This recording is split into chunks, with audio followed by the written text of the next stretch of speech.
Assalamualaikum warahmatullahi wabarakatuh. Welcome back to my channel Sadifa Syahdan. Kali ini kita akan kembali pada video pembelajaran. Tapi sebelumnya jangan lupa subscribe ya, karena subscribe itu gratis. Baik teman-teman kelas 5, kali ini kita akan belajar pembelajaran tematika subtema 1, pembelajaran 2 tentang bagaimana tubuh mengolah makanan, yaitu pada sistem organ pencernaan manusia. Sebelum kita mulai, mari kita berdoa terlebih dahulu. Berdoa mulai. Selesai. Baiklah, simak ya. Apakah kalian selalu sarapan pagi? Setujukah kalian jika sarapan itu penting? Iya, sarapan itu sangat penting bagi tubuh kita, karena sarapan yang sehat akan memberikan energi bagi tubuh kita. Jika diibaratkan seperti sebuah mobil, maka tangki bahan bakar menjadi kosong setelah kita tidur malam, dan sarapan adalah bahan bakar yang membuat kita dapat memulai aktivitas sehari-hari. Lalu, bagaimanakah proses tubuh kita dalam mencerna makanan?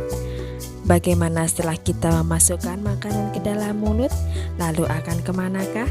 Nah, sekarang kita coba belajar bersama tentang proses pencernaan manusia.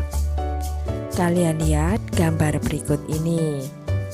Di sini ada gambar tentang organ pencernaan manusia. Dimulai dari mulut, kerongkongan, lambung, usus halus, usus besar, dan anus. Mari kita pelajari fungsi umum sistem pencernaan manusia. Dimulai dari mulut.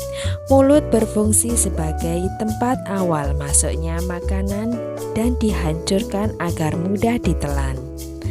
Kemudian kerongkongan.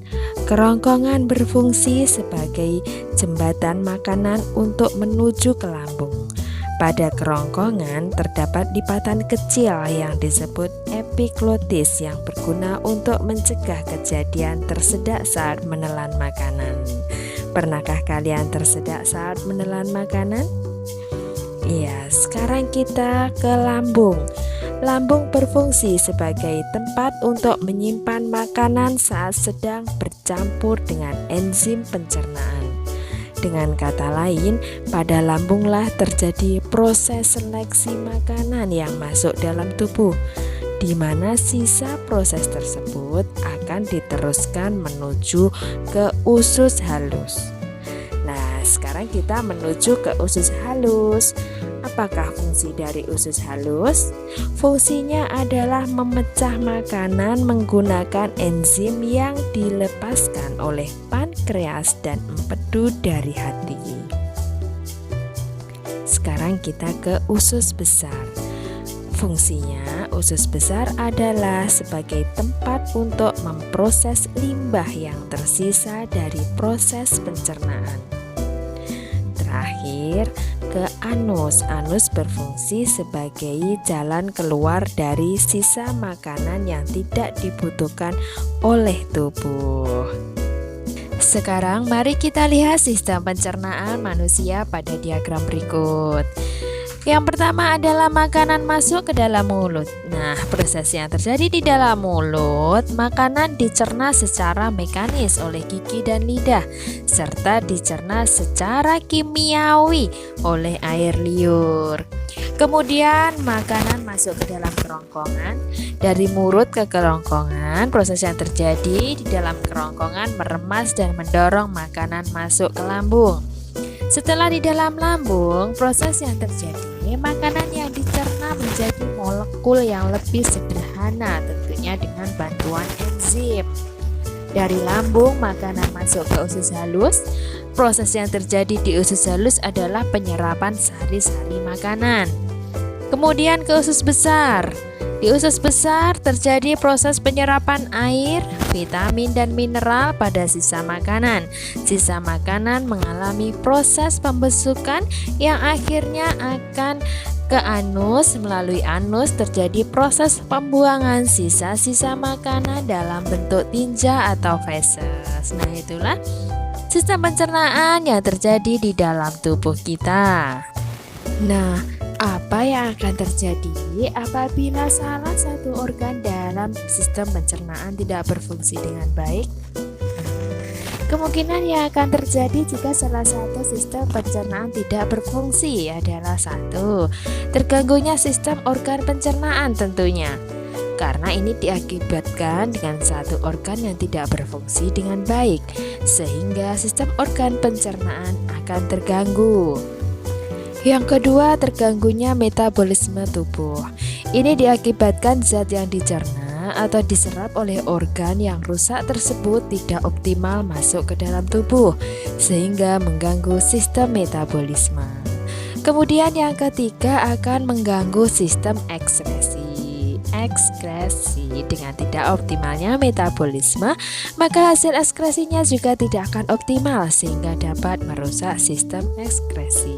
Nah, itulah beberapa kemungkinan yang terjadi jika salah satu organ pencernaan akan tidak berfungsi. Sekarang kira-kira apa ya perbedaannya sistem pencernaan seekor sapi dengan sistem pencernaan manusia? Mari kita cari persamaan dan perbedaannya. Pada manusia, sistem pencernaan lebih lama dari sapi. Nah, sistem manusia memiliki enzim untuk mencerna protein, tetapi tidak pada sistem sapi. Kemudian rongga mulut manusia memiliki gigi taring yang kuat dan tajam, tetapi mereka tumpul pada sapi, jadi sapi giginya tumpul. Ada 4 gigi taring pada manusia, sedangkan sapi hanya memiliki 2 gigi taring. Kemudian perut sapi. Perut sapi adalah rumen kompleks, tetapi perut manusia adalah organ yang sederhana. Sapi melakukan regurgitasi selama proses pencernaan, sementara manusia tidak. Nah, itulah sistem pencernaan pada manusia dan perbedaannya dengan hewan sapi atau ruminansia. Semoga kalian bisa memahami. Selamat belajar, selamat melaksanakan tugas-tugas, tentunya dengan didampingi oleh orang tua. Tetap sehat dan selalu ceria. Wassalamualaikum warahmatullahi wabarakatuh.